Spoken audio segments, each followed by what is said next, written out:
Hello and welcome to WYCC.org for In the Loop, the after show. Joining us today are Art Sims, TV and radio personality, Cece Rogers, journalist and lecturer at Medill School of Journalism at Northwestern University, and Tisha Lewis, reporter and fill-in anchor with Fox 32 Chicago.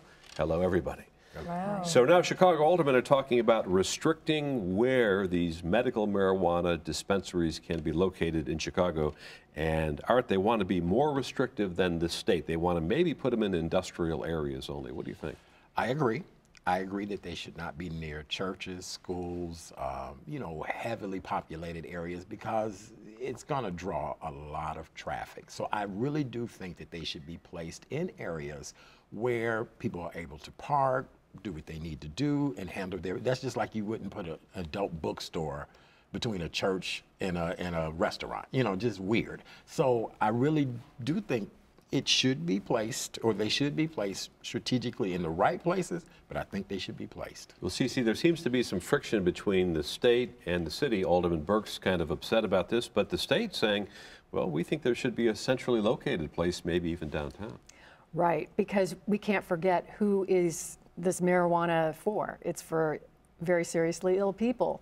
And so if you place these dispensaries far away, that's not meeting the purpose of what they're for in the first place.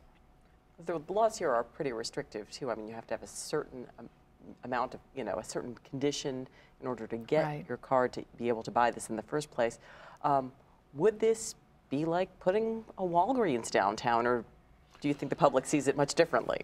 You know, I interviewed the guy that started MedMen in Los Angeles. They're the company, the first of its kind, he says, that kind of deals with this transition. They dealt with it in Los Angeles. And he was saying that, people in Chicago are not ready to be driving downtown and see a medicinal marijuana shop or structure. They're not ready for that. He said the transition is something that is slow. And oftentimes, the city and the state don't agree.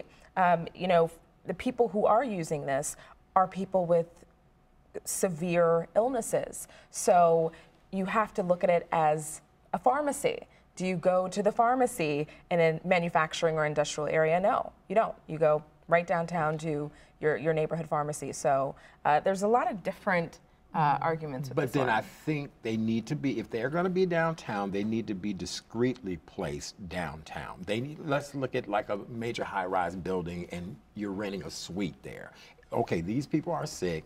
They need to go get what they need to get. Really, do you want everybody to see you on the corner of State and Madison going into the medical marijuana store? I mean, I don't, I just think that sets up for robbery. I think it sets up for people, can you get me some? I mean, it put them places, that are very discreet and out the way, and let people handle their business with some discretion.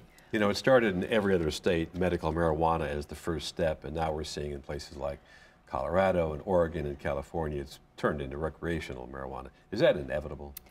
Well, one would think, but Illinois seems so conflicted on this issue. I mean, they put so many restrictions on this. In fact, it's only a 4-year temporary law. So there's some question as to whether, will it continue? Will it be re-upped? And seemingly Illinois has the tightest restrictions on medicinal marijuana than some of the other states when they were first venturing into this realm. And so, I agree completely with what you said. It's almost like yes, but no.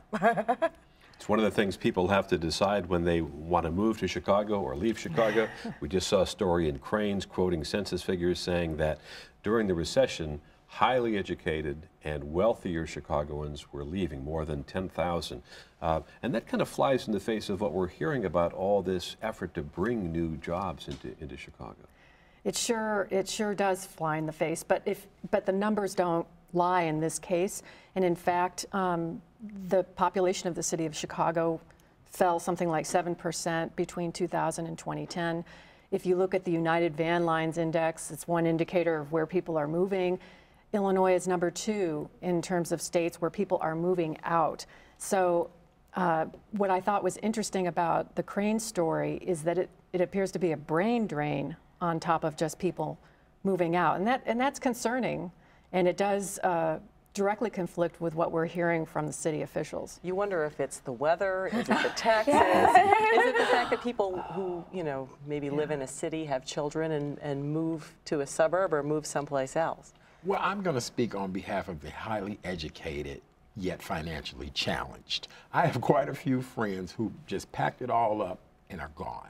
They moved to other places in the country. They have great stories about how well they're doing now, and they just said that they couldn't take it anymore. Yeah, again, the weather, the taxes, the crime, just things that have just made it just unbearable to stay here. And this is a beautiful city. But they said that they had to go, that they just couldn't take it anymore. And not being able to find a job is a lot of pressure. It's a lot of pressure. So what can Chicago do to stop the brain drain?